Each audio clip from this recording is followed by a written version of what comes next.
Modern man ఈ యొక్క నాగరిక సమాజంలో కష్టాలను ఎలా ఫేస్ చేయాలంటే దాన్ని మర్చిపో, దాన్ని కార్పెట్ కింద పెట్టే, తప్పించుకో అని చెప్తారు. ఎలాగా? ఎంటర్టైన్మెంట్ రూపంలోను, లేకపోతే ఇంటాక్సికెంట్స్ అంటే మత్తు, ఇలాంటి విషయాల ద్వారా. కానీ భగవద్గీత అనేది నీ సమస్యలని, నీ కష్టాలని ఎలా ఎదుర్కోవాలని నేర్పిస్తుంది. కొంతమంది అంటారు, ప్రభుజీ ఏంటి ప్రభుజీ గీత చదివినంత మాత్రం కష్టాలు తీరిపోతాయా? గీత చదివినంత మాత్రం నా గీత మారిపోతుందా? గీత చదివినంత మాత్రాన్ని నీ కష్టాలు తీరిపోతాయని కృష్ణుడు ఎక్కడ గ్యారంటీ ఇవ్వడు.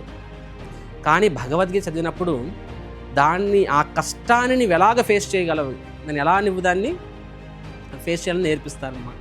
సో భగవద్గీత మనకి ఏం నేర్పిస్తుంది? ఆ సమస్య యొక్క మూలాలకి ఫస్ట్ ఆఫ్ ఆల్ ఎందుకు ఆ కష్టం వచ్చింది, దాన్ని మనం శాశ్వతంగా ఎలా పరిష్కరించాలనేది నేర్పిస్తుంది. సింపుల్ చెప్పాలంటే ignorance leads to sin, sin leads to suffering. అజ్ఞానం వలన పాపం జరుగుతుంది, పాపం వలన పాపకర్మ ఫలాలు దుఃఖం వస్తుంది.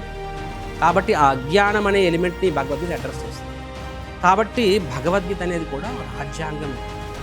సో కొంతమంది పెద్దలు చెప్పినట్టుగా ప్రజలకు రాజ్యాంగం తెలియాలి, భగవద్గీత తెలియకుండా పర్వాలేదు, అది సగం కరెక్ట్ అనమాట. వాస్తవం ఏంటంటే భగవద్గీత అనేది నిజమైన రాజ్యాంగం, విశ్వం మొత్తానికి రాజ్యాంగం.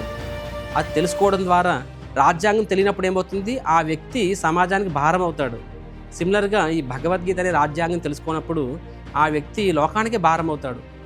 బయట జ్ఞానం విద్య మనకి ఏం నేర్పిస్తుందంటే ఆనందంగా ఎలా ఉండాలి అని నేర్పిస్తుంది. కానీ భగవద్గీత మనకి ఆనందంగా ఎలా ఉండాలి మాత్రమే కాదు, ఆ ఆనందాన్ని ఎలా పంచాలి నలుగురికి అనేది కూడా మనకు